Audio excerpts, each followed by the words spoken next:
morning, everyone. Welcome to our weekly podcast, Knowledge Empowers. As always, with you is me, Kat. 안녕하세요. And then we have Collage. Dobrano, good morning. And we are missing the third person. I have no idea where she is. Or did she forget the recording? We will find out later. Well, let's start with 3 fun facts or 3 tidbits. So first thing I have here, what I've read recently is that they found a new way how to use plastic. And they found a way how to turn it into vanilla flavoring. Wait a minute, what?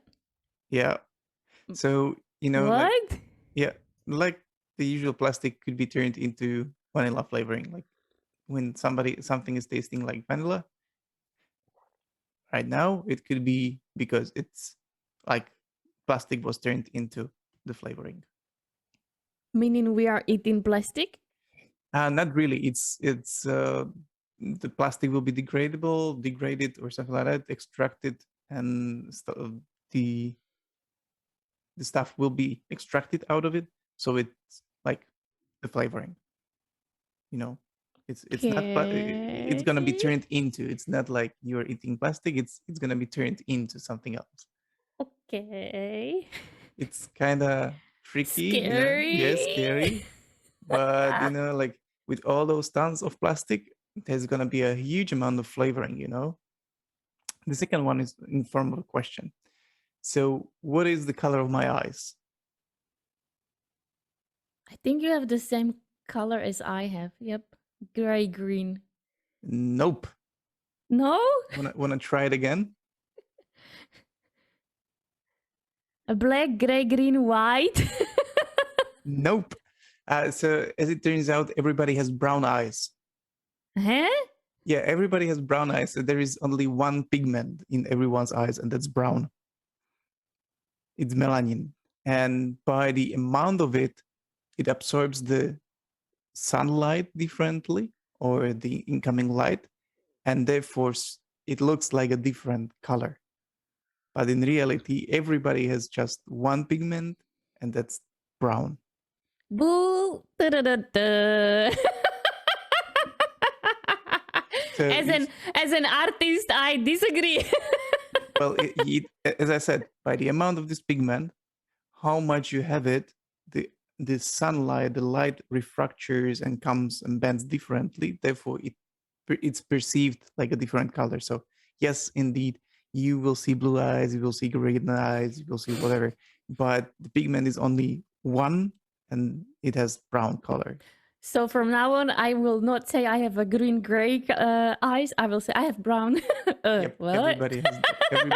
Yep, true. It's like Okay. it's not like we have different pigment colors. It's just one, and by the amount of it, we see different colors. And the third is connected to our brains and social rejections. So when we feel socially rejected, it means that somebody tells us no, or we get bad feedback, or we feel excluded, from society. So when we feel these social rejections, the fMRI scans of our brain showed that the same center shines up as for physical pain. So when you're socially rejected, you are being hurt physically. So that's why it hurts to get this bad feedback, to be outside of community or social life, because it hurts us physically, like if somebody is beating you. That's so sad. True. The funny thing about it is that if you have a headache, and that's like the physical pain, and you use pills for headache, that's the same pill which can help you with social rejection. So if you're gonna get bad feedback, you can get this pill, whatever. Panadol? Yeah, Wow, I feel much better. Yep, and you will actually accept it better. Wow. Okay. So even if you are, like if you're supposed to go for a breakup, somebody will be breaking up with you. That's probably why also people are choosing some drugs, pain relievers, because it actually helps on physiological level. So guys, from now on, always have Panadol in your pockets. you're hurting my feelings. Be careful about the abuse, though. Yeah, of course. Did you guys like our 3 fun facts? I'm always learning something new, but from now on, I probably will remove the vanilla essence out of out of my eating stuff. I don't want to eat plastic. I'm sorry. Yeah, no worries. I mean, I don't think that it's that common yet. Mm. I know it just was a recent discovery. But yeah, like you never know. So, guys, last time we started to talk about the burnout and the difference between burnout and stress, and we promised that we will go through the phases. But today we will cover the first 6, and on the next episode, another 6. And let's bridge over to the topic we started last time, which is the burnout. So let me already jump in and let's start with the first phase, which was called the compulsion to prove oneself. And I will just highlight again, we go based on the Freudenberger who named all the 12 phases. And so now the first phase is the compulsion to prove oneself. Collage, you maybe have seen someone with this type of behavior. It's like once the wish to prove oneself changes to compulsion that creates inner unease or high self expectations in the beginning, a feeling of loneliness, obsessive determination to succeed. Have you felt like that ever, or you've seen someone? I feel like that's 80% of our population. Like because this compulsion to succeed can be inborn, or not. Okay, inborn is the wrong word. I meant like our parents tell us that you need to succeed, you need to have a good marks so that you can actually apply yourself in the real world. Without the university, you're not gonna mean anything, or like in China, it's really popular that you need to have a degree when it comes to doctorate, or like same in India. yeah, same. So I feel like there are cultures and there are this when we are parenting our children, that we are already preparing them for this compulsion to succeed, to be there and to try their best. So Kat, last time we were mentioning burnout, you were mentioning 12 phases. These 12 phases, is it like step-by-step ladder which guides you to burnout? Like you need to go from first phase to second, then to third to actually have the burnout syndrome? No, I don't think so. It's that you need to go like in this order. He just gave them numbers, but it can be like a mixture of those. And it's just to sort of be aware that whatever we will now mention, and you might maybe observe those things in you to make that self-reflection and then do something about it. So it doesn't even mean that you need to have like all those 12. Correct. Okay, you don't have to. Okay, so you can have like, but you can't have just one and be burned out, or okay, yeah. The one is just not enough for burnout. So what would be enough? Like 6? That I also don't know, because it depends on your personality, your circumstances, your mental health, where you are at this point. And to be honest, I will not even claim like it needs to go in this order. There are only 2 doctors that can literally do that, and that's a psychologist and psychiatrist. And they even have a really specified and special test that they would test you first and be able to identify, right? And also we need to highlight 2 more things, and that is that we especially, I don't know if it's, let's say, Europe or Central East Europe, or maybe if we go more to the East, but we need to highlight that these 2 specialists, the psychologists and the psychiatrists, we need to untaboo them, right? These are the specialized doctor on a mental health, where a psychiatrist is also capable to prescribe you medicine, as well as they are capable to take your blood test and actually check, for example, your disbalance of hormones. And also many people are like scared of like, I don't want to be seen as I'm a crazy person, or I don't want to be on medication, and so on and so forth. That doesn't mean you are a crazy person, or you will be on medication. The doctor first needs to really, for example, check if your hormones are unstabilized, and then might prescribe you something, but only for like 1 or 2 weeks to really stabilize you. And then, for example, they would suggest you a therapy, and the therapist is then capable to work with you. But if even your hormones are imbalanced, then no one is able to help you, because your entire chemical system inside is like in absolute chaos, right? So unless or until we stabilize that part, that's one thing, and then we can move to therapies. But we really need to untaboo those two words, the psychiatrists and psychologists, because these are the two specialists that can really and honestly help you. Okay, so we know that there is 12 phases or 12 symptoms, something like that. You don't necessarily need to have all of them. You don't go step by step. Are there like milder and stronger symptoms then? I would say so, yes. Okay. Yes. And as we will go through all phases, you will see how stronger it gets. Okay. Innerly, how stronger it gets. And guess what, guys? We have Baruch with us, the lost lady. Hello, welcome, Baruch. So where have you been about like 20 minutes ago? Was it bad? 20 minutes ago? No, not anymore. Oh, I was damn. about to go to shower. Ah, Yeah. okay. So I didn't guess correctly. No. Sorry. Sometimes, guys, it just happens, but that's okay.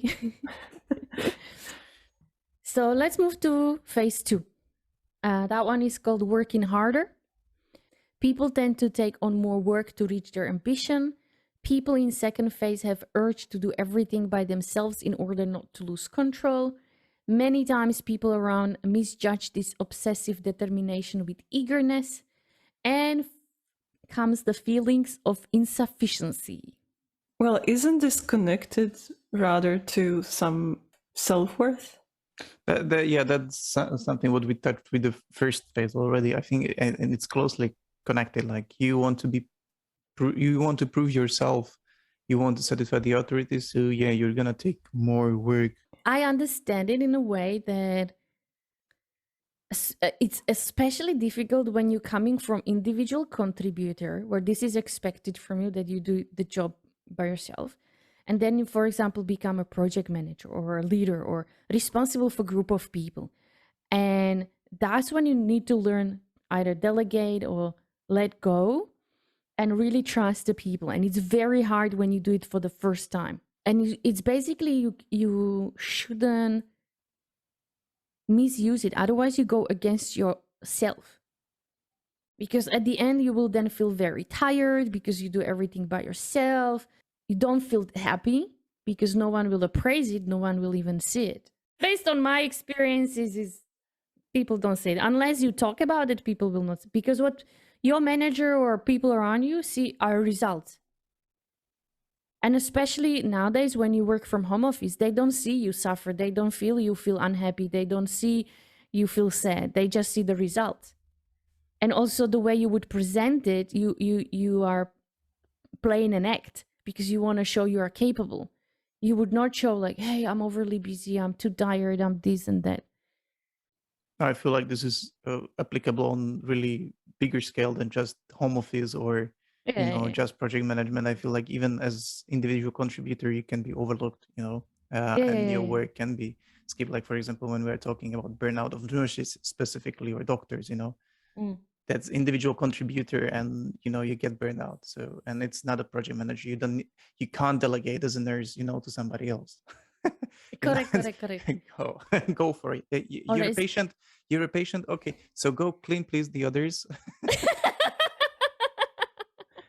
You seem like you have nothing to do. Yeah, just laying in bed all day.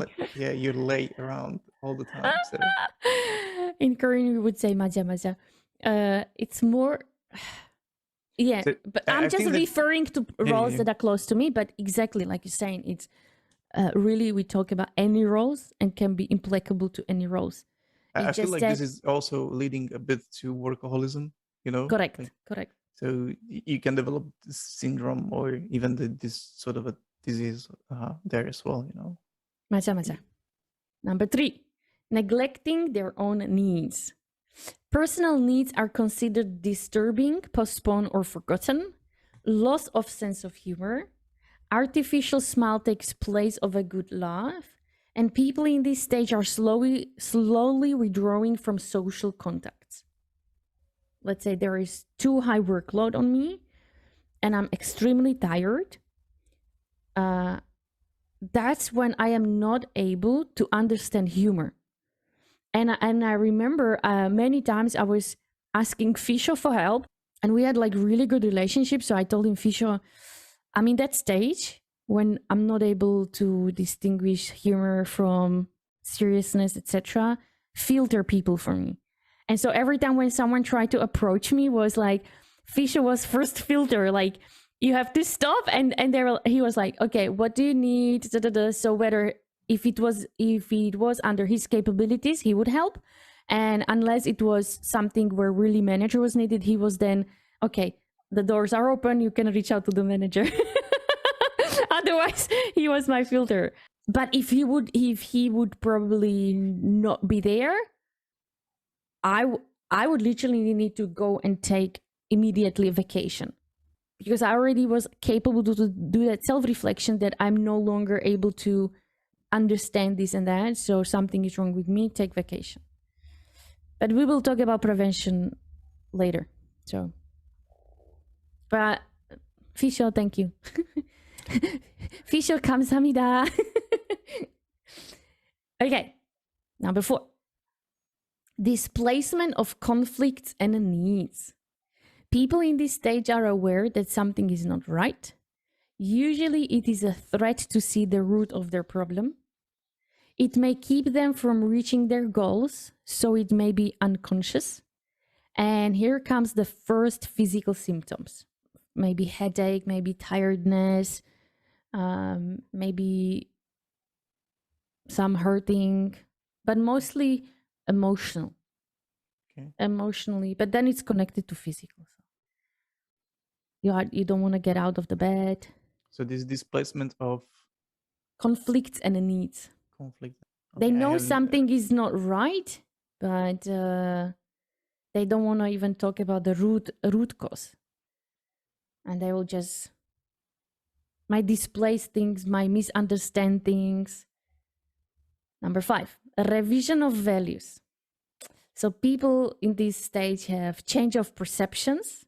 It may be difficult to recognize what is important and what is unimportant. The past and the future is put aside like there is only present. Values and priorities may be changed, mixed up, or unclear. And people may be emotionally blunted in this phase.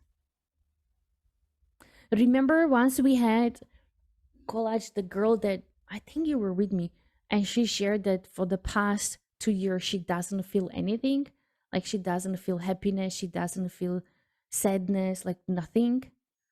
And so here I'm gonna again bring up the topic and the names of the 2 professions called psychologist and psychiatrist.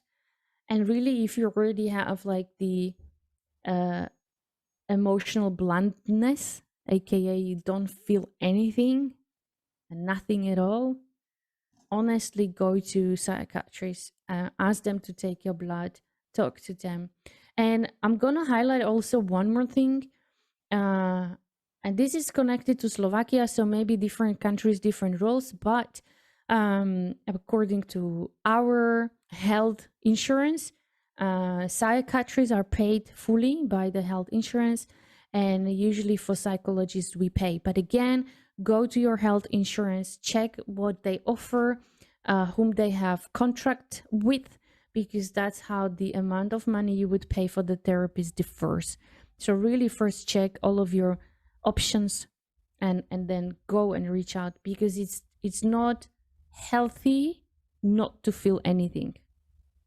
So when we're talking about this emotional bluntness, I wonder how much of it is caused by, again, cultures and different environments, because we are, at least here, and we are taught somehow to suppress our emotions, like, don't be angry, stay calm, smile more, so good boys are smiling all the time, or strong boys don't cry, and yeah, that can cause this sort of like suppression of emotions, and suppression of emotions will lead to emotional bluntness. Jesus, that's a word. So again, I wonder what other cultures would be like, in China, how, like, or in Japan, in Asian cultures, or in Western cultures, in America. In America, I think that everything needs to be perfect and awesome and great. So Yeah, that's why there is the highest number of therapists in America.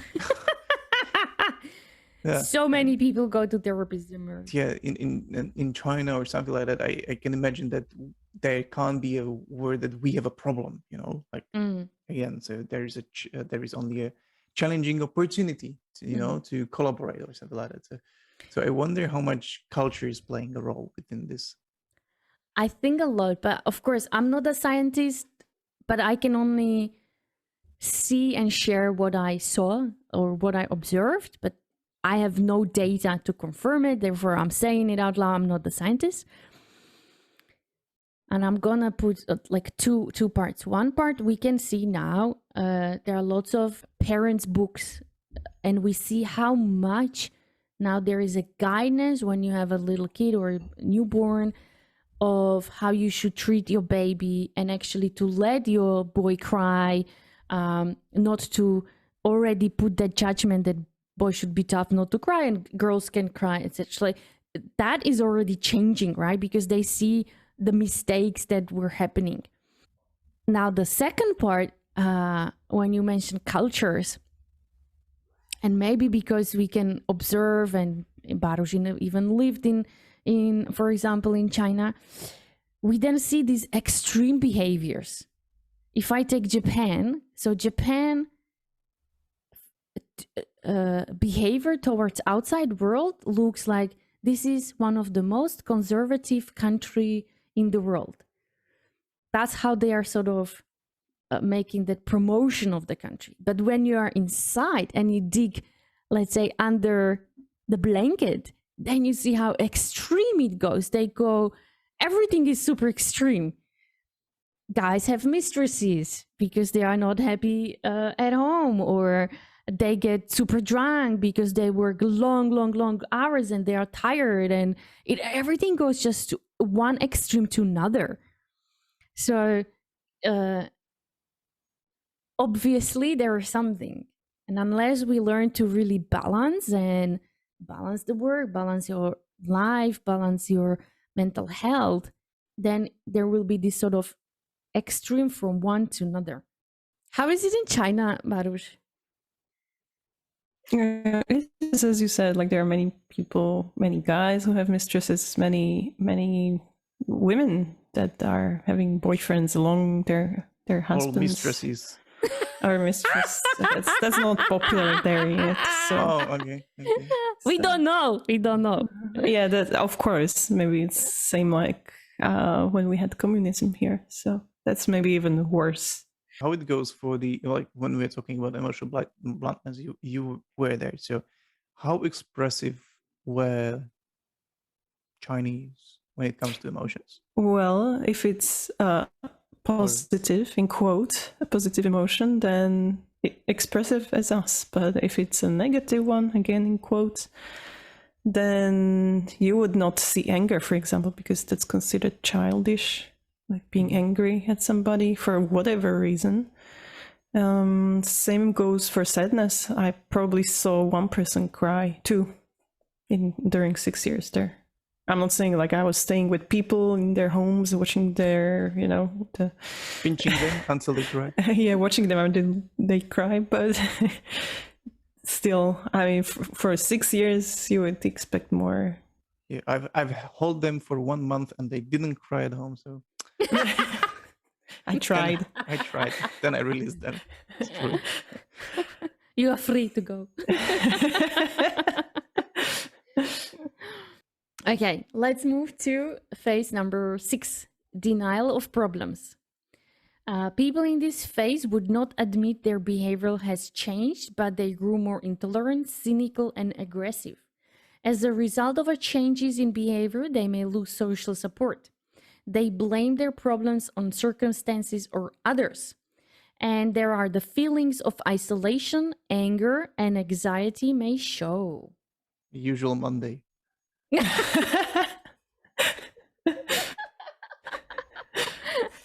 Or usual, like incorporate, like blame others. It's not my job, it's somebody That's like a else's job. Slovak culture, no?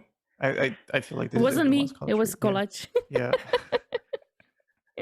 So like, because avoiding blame is really good for your ego. So like, it's not my problem, it's not my job, I'm not the one at fault, I'm the better one, so it keeps your face up, or like positive. So if it's not my job, if it's not my responsibility, if I'm not supposed to do anything with that, and there is no problem, I can be calm, I don't need to change anything, and I'm saving energy for myself. Mm-hmm. So The problem with this is that yeah. only makes sense to you, but not the surroundings around you. The surroundings around you see you as an arrogant person who is not willing to do anything, let's say, above and beyond, as we say, is blaming others. So no one will want to collaborate with you. And eventually the manager will start preparing, like, I need to have serious one-on-one talk, or maybe even personal improvement plan, or da da da. And you, because you are in those deep feelings already, you see it as an attack, and you don't even see it. Something is wrong because you are in the denial thing. Like, it has nothing to do with me, and you will never understand it. Like, what's going on? Because this already is that your hormones are already disbalanced as well, and that's why your brain is not functioning properly at that state. And I mean functioning properly, like, whomever would giving you the words or provide you help or would want to help, you would see everything as an attack. And here I need to also state one more thing. People usually ask me, but how can I spot it, or even in myself or in others? And as mentioned, we are in phase 6. So the first thing you usually see and observe is a behavioral change. So let's say people around me, or they always see me smiling and laughing. And suddenly, if they just see me not smiling and laughing, because, for example, when I concentrate, the usual reaction I get, Kat, is something wrong with you? Did something happen? I'm good. What? No, why? Huh? It was just because I was so you will see huge change in behavior. So that's usually the first thing that people can observe. However, you need to be careful that you are not able to help the other person if that person doesn't want to help. And so don't strain yourself, otherwise you could get sick. So what you can do, however, is I would go, collage, let me talk to you. These are the observation I made. Is there anything I can help you with? And if collage would be, no, leave me alone, then my reaction should be, okay, I'll leave you alone, but just so you know, I'm here for you. Whenever anything you need, I'm here for you. And then maybe you can try again 1 week later, 2 weeks later, but don't go further than that, because then you can start suffering, like, oh my God, I'm not able to help collage, and I see he's suffering, but he doesn't want my help, and I do want to help, because then you get in that spiral of that. So only as this much you can help. Here in Slovakia, what you can actually do, if it's your direct family, husband, wife, child, grandma, grandpa, and let's say there would be in some any of those phases, so let's say suddenly they would just not move out of the bed, etc., you can call an ambulance, and they would then take them probably to psychiatric wing. That's what you can do as an direct family member. Can you describe a really nice attitude, like you go to ask a person, how are you, if you need help? I feel like sometimes it's the opposite way around, in terms that, oh, I see that one person is probably having troubles, so I have my whole team go through the education. Like we might have a person who is going through burnout or is close to that or something like that, or I get that feeling. So everybody here will do an education now with a psychologist, psychotherapist about burnout, so that everybody knows what it is and how to do it and how to treat it. So that I ensure that everybody knows. Plus, I keep the anonymity or my observation, anonymous. That okay, I probably spotted something. But this way, I'm just, I'm just being polite, and everybody, it's just for the awareness, it's nothing hidden behind that. Yeah, don't misuse that. Yeah. Okay, so guys, with that, as always, 수고하셨습니다. Bye bye. Ciao, ciao, ciao, ciao. Bye. See you soon. This podcast represents our own opinions, experience, and our own ideas. We do not represent any official statement from our employers, and this is not their official channel representing the company.